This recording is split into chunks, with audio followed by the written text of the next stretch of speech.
ছোটোবেলায় man versus wild নামের একটা টিভি সিরিজ দেখতাম, সেইখানে একটা চরিত্র ছিল বিয়ার গ্রিলস। তো বিয়ার গ্রিলস সেখানে মানুষদের শেখাইতো কীভাবে খাবার ছাড়া, পানি ছাড়া, মানুষের সাহায্য ছাড়া বেঁচে থাকতে হয় এবং টিকে থাকতে হয়। এই সমস্ত ভিডিও করার সময় যখন তিনি বিভিন্ন দুর্গম এলাকায় যাইতো এই ভিডিওগুলো করার সময়, তখন উনি একটা কথা বলতো, সেটা হচ্ছে এই পৃথিবীতে আপনাকে সাহায্য করার মতো যখন কেউ থাকবে না, তখন আপনাকে নিজেকেই এই পরিবেশের সাথে, এই বাস্তবতার সাথে খাপ খাওয়াইয়ে একা একাই পথ চলতে হবে এবং আপনার গন্তব্যে পৌঁছাতে হবে। এখন ওনার এই কথা দ্বারা কে কী শিখছে তা আমার জানা নাই, বাট আমি একটা জিনিস শিখছি, সেটা হলো এই পৃথিবীতে আপনি একা। বাঁচতে হলে বর্তমান পরিস্থিতির সাথে, পরিবেশের সাথে, বাস্তবতার সাথে মিল রেখা আপনাকে সামনের দিকে এগিয়ে যেতে হবে, রিয়েলিটি মানতে হবে। অন্যের ভরসা না করে আপনাকেই পথ চলতে হবে। নিজেকে শক্ত করে পরিবেশের সাথে খাপ খাওয়াইয়ে, পরিবেশের বাস্তবতা বুঝে আপনাকে চলতে হবে, অন্যথায় আপনি এখানেই মারা পড়বেন। তো এই কথাটা বলার কারণ হলো, আমি লাস্ট 3-4 বছর ধরে এমন এক ডিপ্রেশনের ভিতরে আটকে গেছি, যেখান থেকে চাইলেও বের হতে পারতেছি না আর সহ্যও করতে পারতেছি না। আর এই ডিপ্রেশন দিন দিন এমন পর্যায়ে চলে যেতেছে যেটা আমার সহ্য সীমার বাইরে চলে যেতেছে। সহ্য করতে করতে ব্যাপারটা হয়ে গেছে পাথরের মতো। এখন এই পাথরেও মনে করেন আঘাত করে ভেঙে ফেলার মতো অবস্থা, মানে পাথরের অস্তিত্বটাও থাকবো না, এমন একটা পরিস্থিতি। তো বয়সটা কম হয় না, এই পর্যন্ত অনেক বছর পার করলাম। বন্ধু বান্ধবের অভাব নাই, অনেক বন্ধু বান্ধব নিয়ে চলছি। এর মধ্যে হাতে গোনা কিছু বন্ধু আছে যাদের পিছনে আমি সর্বোচ্চ সময় দিছি। এমনও দিন গেছে যে তাদের ডিপ্রেশনে, তাদের মন খারাপের সময় আমার মাসের পর মাস নিজের ঘুম হারাম করছে। এমনও সময় গেছে 2 মাস 3 মাস পর্যন্ত আমি ঘুমাইতে পারি নাই, এদের সাপোর্টে কথা বলতে গিয়ে সারা রাত মানুষকে আমার বোঝাইতে হইতো। প্রত্যেকটা দিন, প্রত্যেকটা বিষয় আমার মনে আছে। এরকম অনেক বন্ধু বান্ধব আছে যাদেরকে খারাপ সময়ে আমি থাকছি। এখন মারামারি কেমন লাগলে আইসা দৌড়ে আসবো, ওটা আলাদা হিসাব, ঠিক আছে? ওটা সবাই আসে, আমি না আসলে অন্য কেউ আসবে, অন্য কেউ না আসলে কেউ না কেউ আসবে। ডিপ্রেশনের ব্যাপারটা হয়েছে আলাদা। ডিপ্রেশনটা সবার সাথে শেয়ার করা যায় না, নির্দিষ্ট কিছু মানুষের সাথে শেয়ার করা যায়।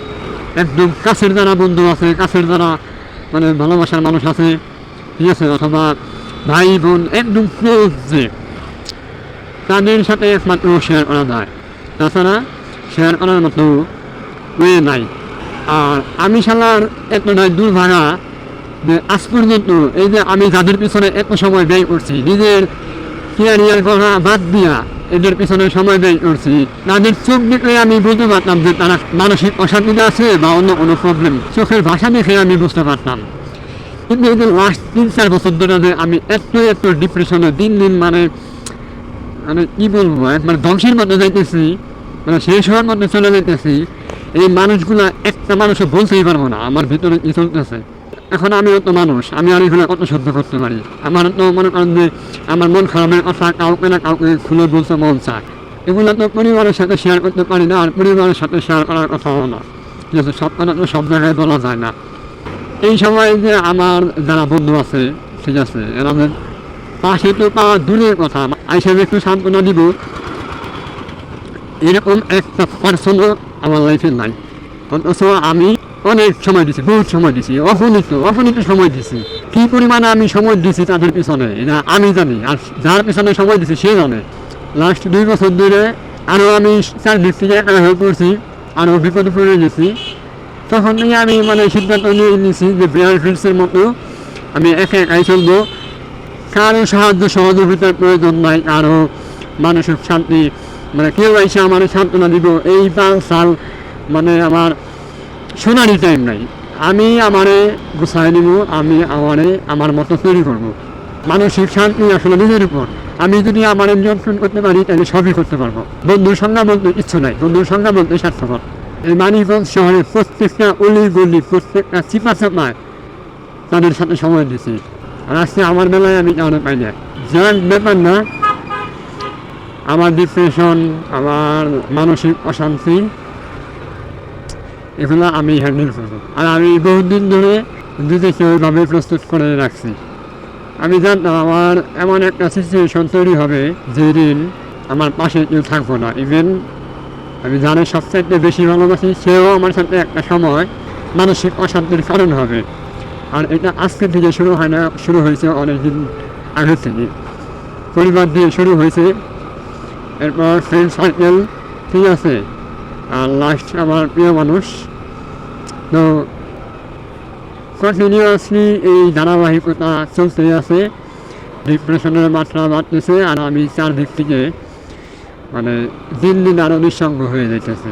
এই সিচুয়েশনে নর্মালি মানুষ ভেঙে পড়ে, অনেকেই নেশা করে নিজের লাইফটা বরবাদ করে ফেলায়, আবার অনেকে সুইসাইড করে। আমি আসলে মানে এই ধরনের কিছু করতে চাই না, কারণ আমি এগুলা করলে আমার কাছে মনে হয় হেরে যাবো।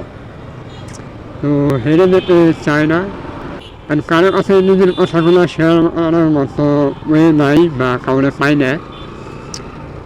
তো এই জন্য ভাবলাম একটা ভিডিও করে আমি আমার কথাগুলো সবার মধ্যে শেয়ার করি। তো এটাই আমার কাছে বেটার মনে হয়েছে।